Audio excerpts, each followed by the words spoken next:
নমস্কার, জয় ইস্ট বেঙ্গল সবাইকে। তো 2-3 দিন আগে আমি একটা ভিডিও বানিয়েছিলাম। তো শীর্ষকর্তাকে কিছু মনের কথা বলেছিলাম। তা আমি দেখলাম ভিডিওটাতে প্রচুর ভিউজ হয়েছে। আমি এতটা এক্সপেক্টই করিনি যে আমার মনের কথা যে এত মানুষের মনের কথা হিসাবে ধরা পড়েছে। এটা ভেবে আমার জেনেও খুব ভালো লাগলো। ভাবা না, জেনে খুব ভালো লাগলো। আজকে কিছু আপডেট আপনাদের সঙ্গে শেয়ার করবো। আমি জানি না এই আপডেটগুলো কতটা ইম্পর্টেন্ট হবে পরবর্তীকালে। তার কারণ হচ্ছে কি, একটা বাদে বোধহয় বাকি আপডেটগুলোর খুব ইমিডিয়েট এফেক্ট আপনারা হয়তো এক্ষুনি দেখতে পারবেন না ইস্ট বেঙ্গলের সঙ্গে। বাট আমার মনে হয় ইন ফিউচার সেই এফেক্টগুলো দেখা গেলেও যেতে পারে। তো প্রথম আপডেট যেটা শেয়ার করি সেটা হচ্ছে গিয়ে এই একটু আগে জাস্ট যে খবরগুলো পেলাম সেখান থেকেই আপডেটগুলো শেয়ার করছি। যদি এই প্রথম আপডেটটাই আমি যে 4টে হোয়াটসঅ্যাপ গ্রুপে আপাতত আমি আছি, 4-5টা, তার মধ্যে একটা তো আমার নিজের হোয়াটসঅ্যাপ গ্রুপ। আমি অলরেডি সেই হোয়াটসঅ্যাপ গ্রুপে সেটা মেসেজ করে শেয়ার করে দিয়েছি। ঠিক আছে, তো শুধু ভিউজের জন্য আমি ভিডিও বানাই না। ঠিক আছে, অলরেডি প্রায় 1000-1500 মানুষের ওপরে মানুষ হয়তো জেনে গেছে, যারা হোয়াটসঅ্যাপ গ্রুপগুলো ফলো করে। 5টা হোয়াটসঅ্যাপ গ্রুপ মিলে তার থেকে বেশি হয়তো লোকজন থাকবে। তো তারা অলরেডি জেনে গেছে এই প্রথম আপডেটটার বিষয়। তো যেটা এই মুহূর্তে খবর পেলাম সেটা হচ্ছে কি, আজকের এই মুহূর্তের লেটেস্ট নিউজ যেটা, সেটা হচ্ছে কি ইমিডিয়েট যা পজিশন রয়েছে সাউল ক্রেসপোর, তাতে আগামী যে ডার্বি ম্যাচ মোহামেডানের সঙ্গে ইস্টবেঙ্গলের হতে চলেছে, সেই ডার্বি ম্যাচে কার্যত অনিশ্চিত সাউল ক্রেসপো। বাট আজকে হচ্ছে গিয়ে 11 তারিখ, মোস্ট প্রবাবলি 16 তারিখে ম্যাচ রয়েছে। তো এখনো 4-5 দিন হাতে সময় রয়েছে। তো আমি জানি না রিকভারি করতে পারবে কিনা, but chances are very low. But যদি রিকভারি করে যায় তাহলে ভালো। বাট ভালো হলেও কতটা ভালো, কারণ লাস্ট ম্যাচে সাউল নেমে কি খেলেছে সেটা আমরা সবাই দেখেছি। তো যতদূর শুনতে পাচ্ছি যে সাউল হয়তো নেক্সট ডার্বির জন্য আউট হয়ে যাচ্ছে আবারও। ঠিক আছে, তো এটা কতটা ভালো কতটা খারাপ আপনারাই কমেন্ট করে জানাবেন। এইবার যে বিষয়গুলো নিয়ে আলোচনা করব, অলরেডি আপনারা দেখেছেন অনেক জায়গা থেকে বলা হচ্ছে যে সফট টার্গেট অময় ঘোষাল, আমাদের সিটিও। আর সমস্ত সংবাদ মাধ্যম এবং আমাদের যারা ইউটিউবে নিউজ পোর্টালগুলো রয়েছে, যারা মেইন স্ট্রিম মিডিয়া, যারা ইউটিউবে ভিডিও ছাড়ে আমাদের মতোই, তারা প্রত্যেকেই এই অময় ঘোষালকে নিয়ে বলা শুরু করেছেন যে সিটিও কোচের কানে মন্ত্রণা দিচ্ছেন, সিটিও কোচের কানে কোচকে চালনা করছেন, সিটিওর কথা মতো টিম চলছে। আমি দেখলাম আমাদের প্রাক্তন ফুটবলার এবং একজন বিশিষ্ট কোচ, যিনি এর আগে বাংলাকে সাফল্য দিয়েছেন, তো রঞ্জন চৌধুরী, যিনি অনেক ছোট ক্লাবেও কোচিং করান কিন্তু কোচ হিসাবে সুনাম অর্জন করেছেন, তার ভিডিও, বিভিন্ন ভিডিও, একজন মেইন স্ট্রিম নয়, অনেকেই গিয়ে তার সঙ্গে তার কাছ থেকে গিয়ে বাইট নিচ্ছে এবং তিনিও তার মতামত রেখেছেন। তো আমার মনে হয় না কোনো জায়গা থেকে এটা সফট টার্গেট। আমার মনে হয় it's a very hard target Amay Ghoshal. এবং আমার মনে হয় এটা নিয়ে সত্যিই বলা উচিত যে যদি সত্যি এরকমটা হয়ে থাকে, যেরকমটা শিবাজি দাও নিজের নিউজে লিখেছিল যে সিটিও টিমের ভিতর প্রচণ্ড হস্তক্ষেপ করছে, তো এরকমটা যদি হয়ে থাকে এবং হয়েছে বলেই খবর, তো তাহলে কিন্তু এটা নিয়ে যথেষ্ট সংশয়ের বিষয়, চিন্তার বিষয়। এবং এটাকে কিন্তু হস্তক্ষেপ করতেই হবে আমাদের ম্যানেজমেন্টকে। সে ক্লাব ম্যানেজমেন্ট করুক বা ইমামি ম্যানেজমেন্ট করুক, যেই করুক। যদিও ইমামির কথা কি বলছি, ভবিষ্যতে আইএসএল ইস্ট বেঙ্গলের আর কোনো আশা নেই, এটা খুব বাস্তব। সেটা লাস্ট ম্যাচ দিতেই বলে দিয়েছিলাম আমি ব্লগে।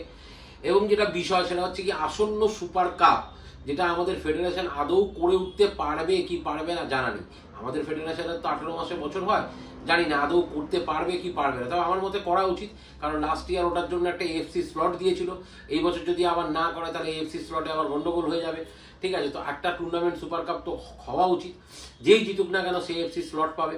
তো সুপার কাপ এবং এএফসি চ্যালেঞ্জ লিগ যেটা ইস্ট বেঙ্গল খেলছে, তাতে যদি আশানুরূপ ফলাফল না হয়, তাহলে কি ইমামির সঙ্গে ইস্ট বেঙ্গলের গাঁটছড়া ভাঙতে চলেছে?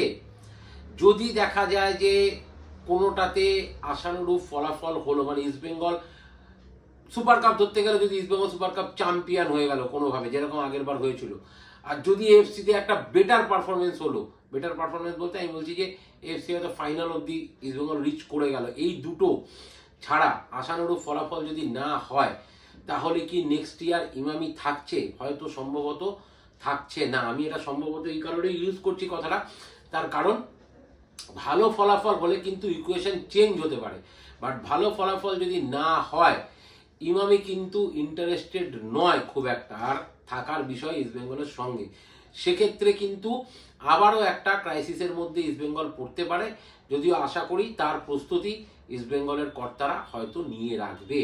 এবং বিদেশি যেটা বলি সেটা হচ্ছে কি, আমার তো একটা সংশয় যে যদি ইমামি না থাকে তাহলে এটা তো একটা কি বলবো মানে কোম্পানি গঠন করা হয়েছে ইস্টবেঙ্গলের, যেখানে 26% রয়েছে ইমামি, যেখানে 74% রয়েছে, এরকমই কিছু একটা ইকুয়েশন হবে, বা 76-24 এরকম কিছু একটা ইকুয়েশন হবে। তো এটা যারা কোম্পানি, সেই কোম্পানির আন্ডারেই তো এই ফুটবলারদের সব রিক্রুট করা, তো এই ফুটবলারদের কি হবে সেক্ষেত্রে? ঠিক আছে, কথার কথা ধরে নিলাম যদি ইমামি স্টেক ছেড়ে দিয়ে চলে গেল, ডেফিনেটলি ইমামি স্টেক ছেড়েই দেবে এবং সমস্ত ফুটবলারদেরকে ইস্টবেঙ্গল ক্লাবের আন্ডারে করেও দিয়ে চলে গেল, সেক্ষেত্রেও কিন্তু সেলিস এবং ডিয়ামান্টাকোস আর আমাদের মেসি বাউলি, এই দুজন ফুটবলারের বাকি পারফরমেন্স দেখার ওপর নির্ভর করবে যে তারাও থাকবে কিনা।